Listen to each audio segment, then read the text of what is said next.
আওয়ামী লীগকে বাদ দিয়ে বাংলাদেশে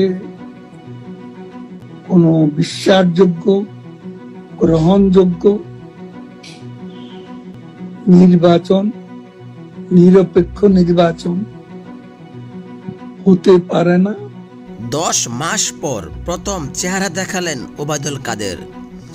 ভারত থেকে এবার নির্বাচন ঠেকানোর হুমকি দিলেন ফ্যাসিস্ট কাদের।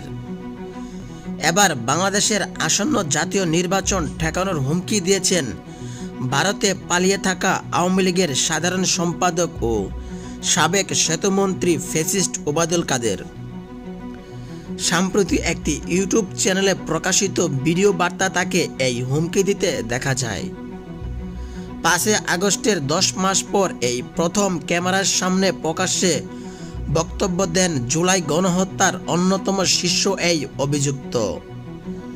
এর আগে 2টি ফোনালাপে নিজের বাথরুমে লুকিয়ে থাকার গল্প কাহিনী শোনালেও তিনি নিজের চেহারা দেখাননি।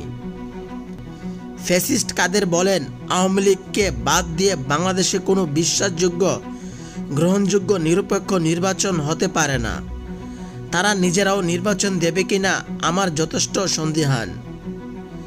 সংস্কারের আড়ালে ফ্যাসিবাদ বিরোধী রাজনৈতিক দলগুলো জোট জাতিকে বিভ্রান্ত করছে দাবি করে আওয়ামী লীগের পলাতক এই শীর্ষ নেতা বলেন, নির্বাচনের নামে আজকে তাদের যে অশুভ অ্যালায়েন্স, এই অ্যালায়েন্সের সংস্কারের নামে গোটা জাতিকে বিভ্রান্ত করছে।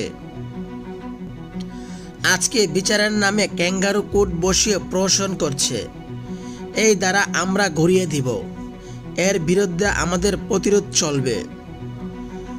বাংলাদেশে আজ অর্ধেকেরও বেশি ভোটার যে দলের সমর্থন দিনে দিনে শেখ হাসিনার পক্ষে জনসমর্থ বাড়ছে, সেই দলকে বাদ দিয়ে এদের ইনক্লুসিভ বা অংশগ্রহণমূলক নির্বাচন হতে পারে না, আমরাও হতে দিব না, হুমকি দেন কাদের।